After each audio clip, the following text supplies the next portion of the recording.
Hello, ladies and gentlemen, and welcome back. Well, we need to talk about this level. As you all know by now, 2022 has been full of incredible rallies and incredible sell-offs.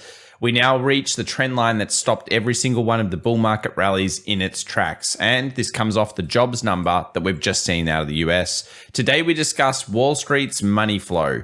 Where is the money going? We also talk about options, and particularly the third month options expiration, the most important part of all market option expirations.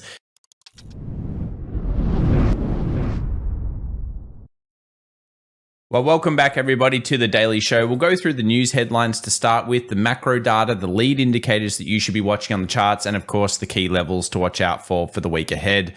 November employment report, 263,000, 3.7% unemployment rate. And it looks like, or at least it's being reported as a very strong number out of the US, and the market went down and then recovered pretty much all of it. Many people were stuck into negative style put positions for the day. We'll take a look at that later on today's show. But let's look at just generally how these non-farm payroll reports are being happening and what the revisions are. Here's the September number. It was revised down by 46,000 jobs. I mean, it's ridiculous, yeah? From 315,000 to 269. Changes for October were revised up by 23,000 from 261 to 284. But overall, the combined number is 23,000 lower. So it just shows you have to take these reports a little bit with a grain of salt. Now, there are other problems, and the main problems have to be around employment and whether we're in full-time employment or whether we're just seeing like casual employment or underemployment in these numbers. And it seems like full-time employment's probably down since March of 2022 quite a lot, like negative 398,000 actually. If you take a look at this chart here from Mishtalk, it shows you that there's a big discrepancy in, of course, the employment level and the full-time employment level. And maybe the economy is not as strong as people expect. Where were the jobs lost and gained? Well, you can see here that there was a lot of jobs gained in education, health services, of course, leisure and hospitality. Pretty common at this time of year to see that into the Christmas period. And where were they lost? Well, the first place that gets hit by demand destruction. Retail trade was down 30. And this shows you that a lot of retailers are, starting to suffer the ramifications of the Federal Reserve's massive rate hikes. More about consumer discretionary later on today's show, because that will be very, very important. Let's now take a look at what's happening with money flow, though. Very interested to see what's going on with the smart money versus the dumb money overall. Now, this just basically means institutional buying versus selling, and institutions have slowed their pace to a degree, and you'll see why it's to a degree in recent weeks. You can see here smart money versus dumb money over on our Twitter. Follow at FX Evolution if you're interested in getting some of these reports. We post them there all the time. And you'll notice here that smart money has crossed the dumb money. So at the moment, the smaller traders seem to be buying the larger swathes of the positions around the current area. We've seen this happen previously at peaks and hikes in the market. So again, it's a time to be cautious. It's not a time to be necessarily as greedy as some people would feel out there. And if you're feeling FOMO, sometimes these reports can help you to overcome that and say, okay, let's see that forest from the trees and actually put everything in perspective. New York Stock Exchange margin debt percentage. Okay, let's have a look at this. Well, we know that deleveraging has been happening throughout this decline. That's a mixture of people getting taken out, as in they're literally busting through being leveraged too much. And it tends to be one of those important areas because when deleveraging occurs across the board, it can mark the bottoming of markets. Notice this point here, and then notice where we ended up being. Now, over on this one, not drawing a straight line there, we were close to the low back here in the 2000s. Over in 2008, again, we were close to the low. We weren't right on it, but we were damn close. We saw one more capitulation after this point. So this is a very rapid deleveraging of asset classes. What about asset money flow in general? Let's take it all into account, not just the smaller players, but we'll also take into account the bigger ones. They've been predominantly going up. Now, there are some reasons to explain this, and one of them has to do with window dressing, which is where fund managers have to chase the market to try to get decent returns for their end of financial year reports. Remember, in the US, if you're outside of the US, the end of financial year is fast approaching, as they say, and this means they want their Christmas bonuses. You know, the worst thing for an asset manager, it isn't to lose money, it's to miss a rally. So at the moment, could this be part of the window dressing component? Well, you'll see here that actually managers are purchasing a little bit more recently, and leverage traders are not doubling down on shorts, as they're still very, very net short, but they're not doubling down on it. Now, this is something that we've seen previously with the August period. We had asset managers buying up, and we had leverage traders really heavily smashing that market the whole way through the rally. This time round, it's been rallying, and leverage traders have barely been getting in with more shorts. And this makes sense. There's a rapid deleveraging across the board. These are the bigger leverage players here represented in this chart. But again, the discrepancy is what you want. You want asset managers kind of going long a little bit, and you want these leverage guys, the ones that really have a ton of money at risk, you want them absolutely slogging the market. They're not quite doing that at this stage.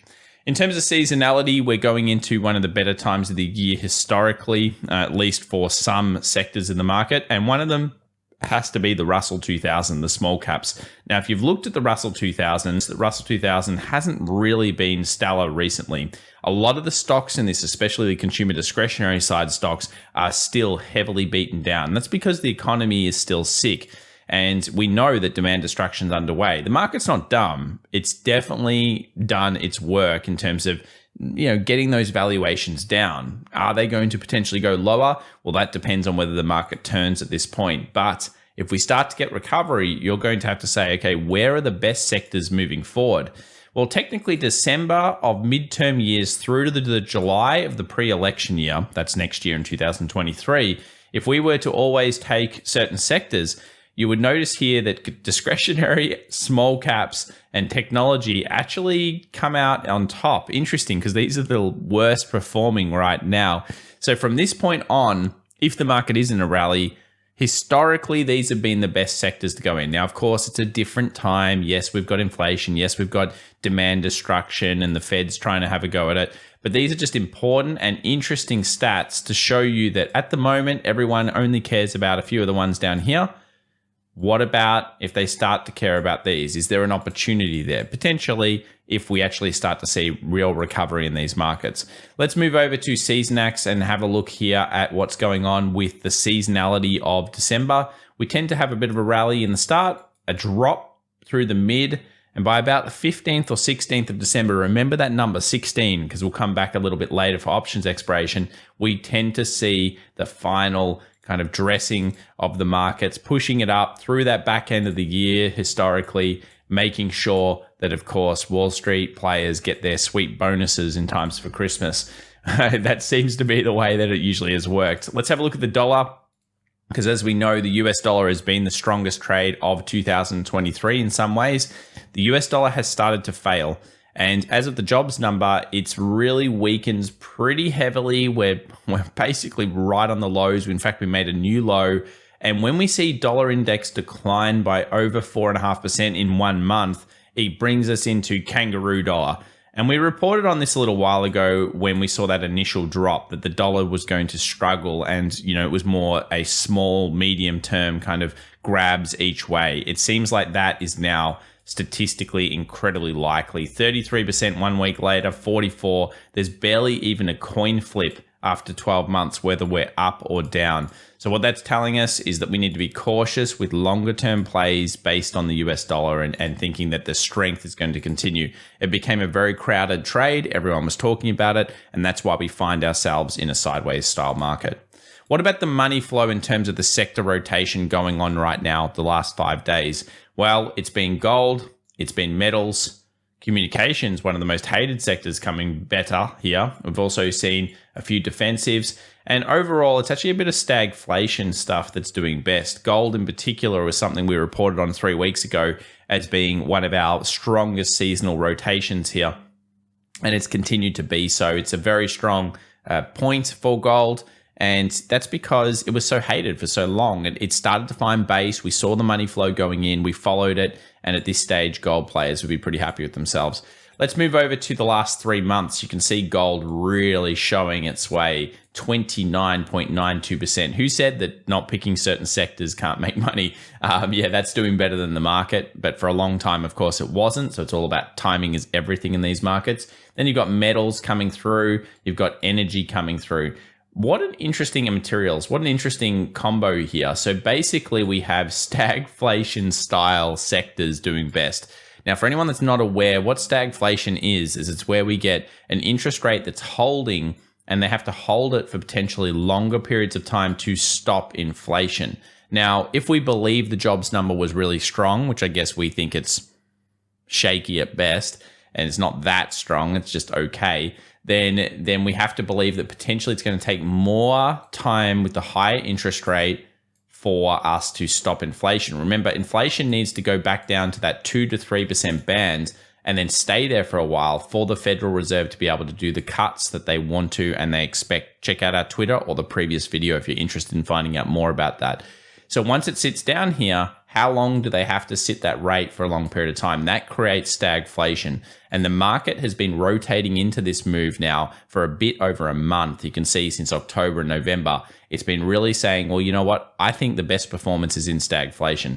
That seems to be where the money flow has been. Let's move over to the VIX, the volatility index. As we know, we are really low now. We're sitting at these historical close to, well, not historical lows, but definitely lows that we've seen throughout 2022. And this has coincided with the peaks of 2022. So little wonder that we find ourselves with the VIX sitting just underneath 20, right at the trend line, right at everything else. And we've got a lot of stacks to talk about later on today's video about why this is such an important time for the S&P 500. Let's have a look at 3-month versus 10-year yield inversion. It continues to rise. It will continue to rise because we already know that the 3-month yield is going to top off about 4.8 to even 4.9%.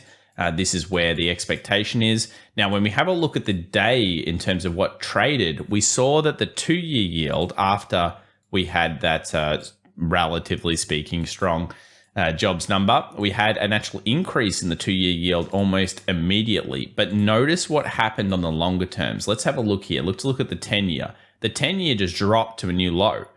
Again, it shows us exactly what is going on in this market. And we'll go back over to the Twitter here for a second, and we'll just scroll down to this particular chart. And this is the Fed funds rate by week. And what you'll notice is that the market is now saying the Federal Reserve is going to have to cut so severely to help the market because the US 10-year and 5-year are saying it's sick. So the market's sniffing out a real sickness in the world economy. And it's saying, Federal Reserve, you're going to have to cut, and you're going to have to cut incredibly hard and fast once you supposedly get rid of this inflation to protect the economy, because things are starting to crumble. And that's why you get so many rate cuts after that October period, just cut all the way through, trying to support what is going to look like a sick economy. 2023 is all going to be about earnings. What do you think, though? Put your comments down below, because I think this is the big discussion now of 2023. It's going to be earnings, earnings, earnings. Let's move over now to the dollar index. Actually, we'll just go to high yields so we can see it. Here are high yield bonds, another relatively strong day, no new high or anything like that. And what we're looking for is we're looking for signs of potential weakness in bonds, such as high yields versus the market. We saw that last time, where we had effectively the high yields not making a new high while the stock market was making a new high over this one. And that showed us that there was a weakness still, and it gave us an inkling, an extra little bit of confluence on the storyline that potentially the weakness was in. If you've been watching since that point, you'd know we were actually very bearish at that point. Here, I'd say we're bearish, but we're a little bit less so because we do have some positivities as well. I know that's hard to think about, but there is still China reopening partially. There are some positives. The Fed maybe has controlled inflation potentially. You know, these are the discussion points. Last time around, it was just nothing was good. This time around, it's slightly better. So we have to be open-minded to those concepts. Let's have a look at the US dollar. The US dollar continues to weaken here. It basically closed on the wick low of the previous one. However, it tapped straight back in. Now, DXY has been pretty tough recently because you can see here on the 2 hour, look at what it's been doing. So it actually came up to the perfect short. That was a good zone. I haven't looked at this in the 5 minute, but I will do it with you right now. Okay, so it did do that. So basically, we saw that it came up to this zone. You can see these wicks. See, here's 1, 2, 3, 4 wicks. And all these wicks are showing that the supply was being interacted with during that time. So basically, if we put a line across here or a box, this was our little supply that we talked about in the previous video. And you can see the wicks are interacting with that supply. That's a positive sign if you're trying to go short. So people that shorted there, congratulations if you were able to do so. That was a pretty nice short. And considering where we are now with this market, I think that while we are in secondary demands, you've got to just believe that at this stage, we don't have any recovery signs for the DXY. We need it to break through these highs. And we'll actually label one of them now just on the 2 hour here, which will be probably this level because we know that's now supply. We've seen it interact. We already knew that it was a drop-based drop. For anyone that's done the Advanced Scalping Masterclass, you'd know exactly what I was talking about. But congrats on anyone that shorted that. It was a pretty good level. Tough to do so after news. But as a typical non-farm payrolls would do, goes off in one direction, then reverses almost straight away. And that's very common for non-farms. Non-farms always loves to do this. Gold was similar, came back down, hit into this level here, which was the previous resistance, previous little bit of demand before the break of structure. We see the market come back down, tap that area and go strong. This is still a very critical zone for gold. So for shorters, what you're probably looking for is, you're probably looking for a new high and then potentially a rejection underneath this zone. And then you can feel like shorting. Shorting against this is going to be very, very tough. For people that want to go long, you're probably just hoping that you can get some form of maybe break of this level, rejection down into these lows again, and then strength coming back through. Or if it just weakens here straight away, you're looking for it to come back down into where we were a few days ago. Yeah, gold's pretty strong here on the charts. Let's have a look at the weekly just to detail this. You can see, yes, it's at a critical zone, but at the moment, still those wicks, that strong buying. It snapped this week here. You can see the bullish one from last week. So there's the snap, closes above. It doesn't look very weak. So I think weakness will be met by buy demand at this point. That's at least what it looks like. US oil, we have an OPEC summit or something like that, I think, going on. We did make a new low. Of course, they're going to do everything they can to try to keep oil up. That's always the way it is. We did make a lower low, though, and figuratively, oil is actually short on the small time frame here. Small time frame, so you could see like something like this occur and then potentially buying. As we know, we got through the trend line. We breached this area. We breached this area now. So deeper pullbacks should be met by buy demand. And that might be the way that it plays out next week. We'll follow oil once we get more information about this news. Let's move over to the stocks such as Tesla. Now, Tesla was doing pretty okay. It was holding up fairly well. Remember, it's a consumer discretionary stock. It's been beaten for quite some time now. And we've got that inverse head and shoulders style play coming out. Where does this start to interact? It's pretty much 200. Now, we're looking for two opportunities. For bears, you want to see it actually take 200. Yes, I said that. You want to see it take it and instantly reject and do something like this, make a new low.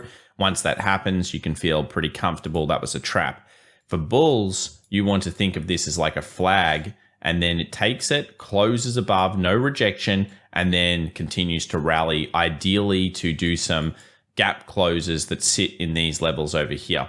Now, if we have a look and we zoom out a little bit on Tesla, you'll notice there are some significant gaps that were left behind at things like 260 and other prices. So I'm sure a lot of you would be like, oh, I wish it could go back up there. Well, at this stage, the market is theoretically looking better on bullish side. I'm not discounting the fact bears can get involved here, and that has to do with the SP 500 when we look at it in a minute though. So be very careful of traps over the next 1 to 2 weeks. Options are probably the key here. We'll look at that soon. For people that are in energy, it still looks like it could be in distribution. We came to this high.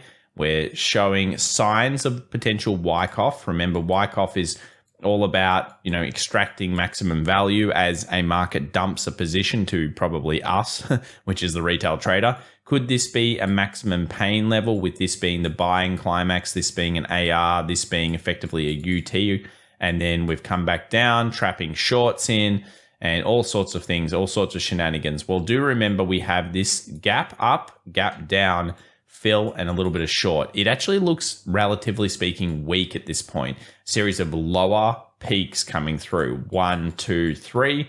So it reminds me of some of the other markets we saw. I mean, probably most notable, if you take a look at Apple when it was shorting, that's what we actually saw. We saw those 3 short lows. So remember, it was 1, 2, 3. Then we got that gap down. Then we fell. Of course, we find ourselves here right now, but that's where we were. In regards to Apple, it's not really showing us too much. If we go to the weekly, you can see a bullish style rejection. That's, again, not a negative sign. It's mostly a positive sign. The wick is to the buy side. That's good. Still got a series of lower highs or lower peaks coming through those, so need to see more on that chart. Let's have a look at some other sectors, usually the ones that ride the market up. Semiconductors fell through the session, actually finished close 1.37 down. Still weakness around this 230 that we've been talking about for semis. Obviously, a new low will be important, so I'm going to mark that for the week ahead just in case it does happen. So we'll add that semiconductor report. We'll keep coming back to this one as we see fit. XLK, just to put things in perspective, a lot of people are freaking out. They missed out on the opportunity. Most people that watch this channel, most retail traders, you really only want a few sectors anyway. Most of you probably like technology the most. Most of you probably like semiconductors. Let's put it in perspective. And perspective basically says here that the market is strong-ish, sure, and it's been building a position. However, it isn't up anywhere near as much as it was previously. Now, I want to use this chart just to, detail out the differences between this rally and the previous ones. This rally here was extreme. In bear markets, you tend to see what they call dead cat bounces, or just big rallies, really aggressive rallies. Over here, we got an aggressive rally. So we had an aggressive rally and an aggressive rally. These are symptomatic of bear markets. That's actually a great sign if you're a bear, because when you get these aggressive rallies, there's a great chance they will dump. This rally is a little bit slower, and I think that's important to note as a difference. If it was fast like this, I would have a lot of confidence that this was going back down. A lot of confidence. And the reason is because what goes up so quickly usually comes down so quickly, especially because it's not a real looking rally. This one here is a little bit more accumulation kind of period. Let's go over to the US 30 versus US 500 just to bring things in perspective. Of course, we're still seeing the old economy beating out the new economy. That's not a good sign. That's not usually what you would see. Stagflation stocks doing better than anything else. Let's have a look at the NASDAQ, and you can see the NASDAQ hit this resistance that we talked about, that 12,000, 12,300, rallied into it, came down, made a higher high, made a lower low, swung back up, shorted off, nice, and then it came off basically a 61.8 fib to the long side. This week's super important because as it closes, it'll be a very important close to see what actually happens with the weekly. As you can see here, we have a long leg doji, a long leg doji, so equilibrium or indecision at this point. We have some rejection wicks here and rejections down here. So we know where the buyers are.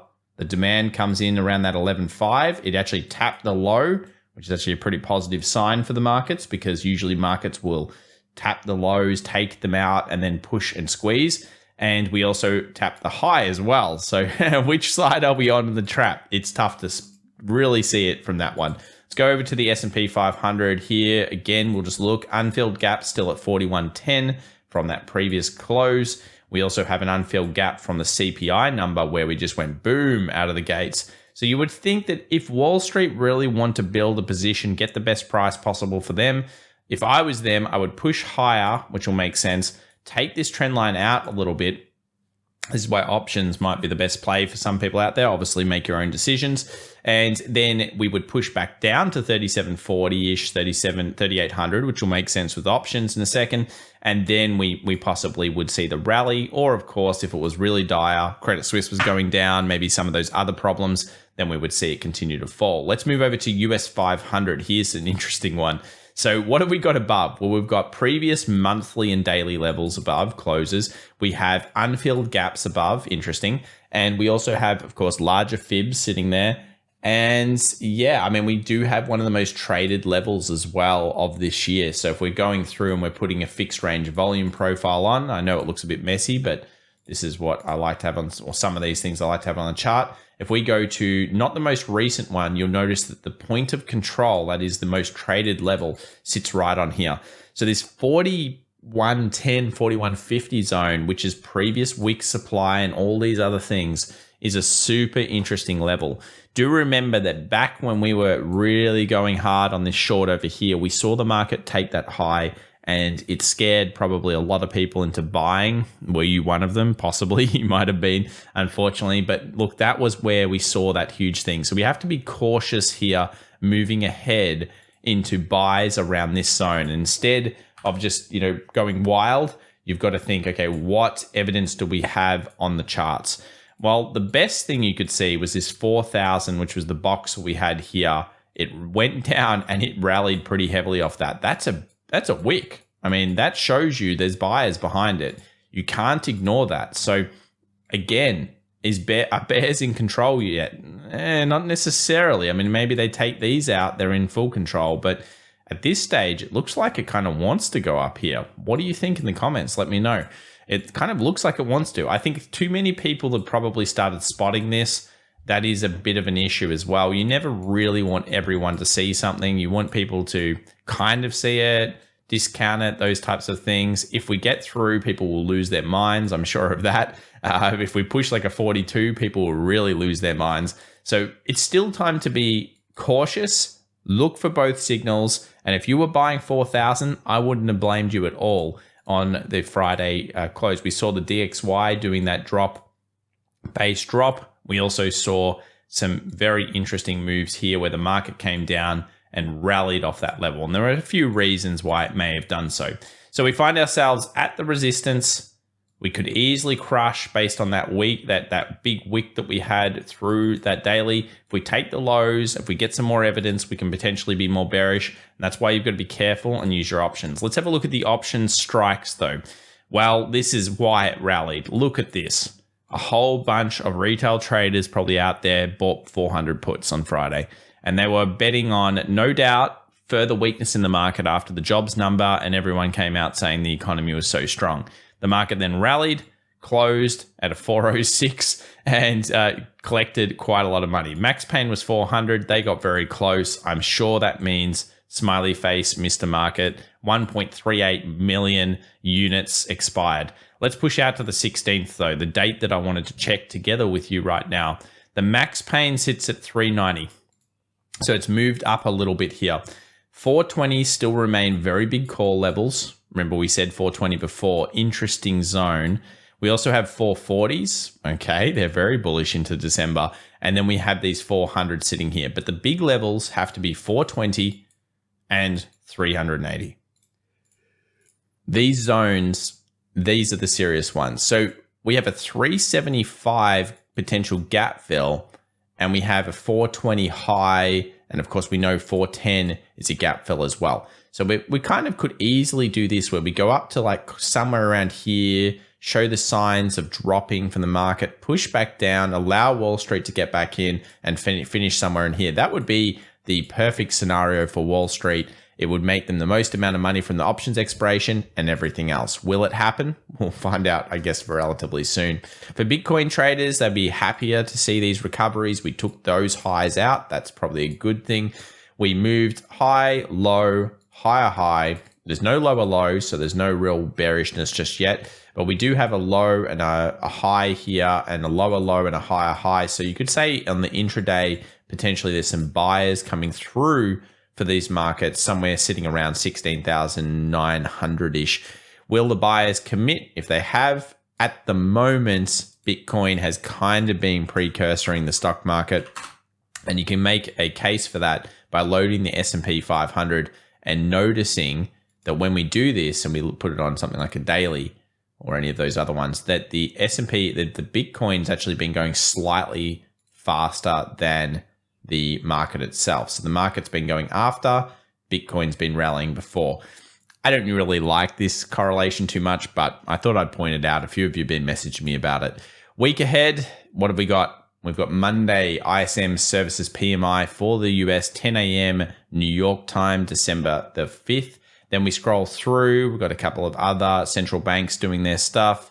And then on Friday, we do have core PPI, PPI in general, and the prelim UOM consumer sentiment. So fairly light week from this point of news. We do have, of course, a lot of technicals that can play out. And of course, if you enjoy this content and you want to follow along with us, subscribe, smash that like button, and thanks so much for watching. Bye for now.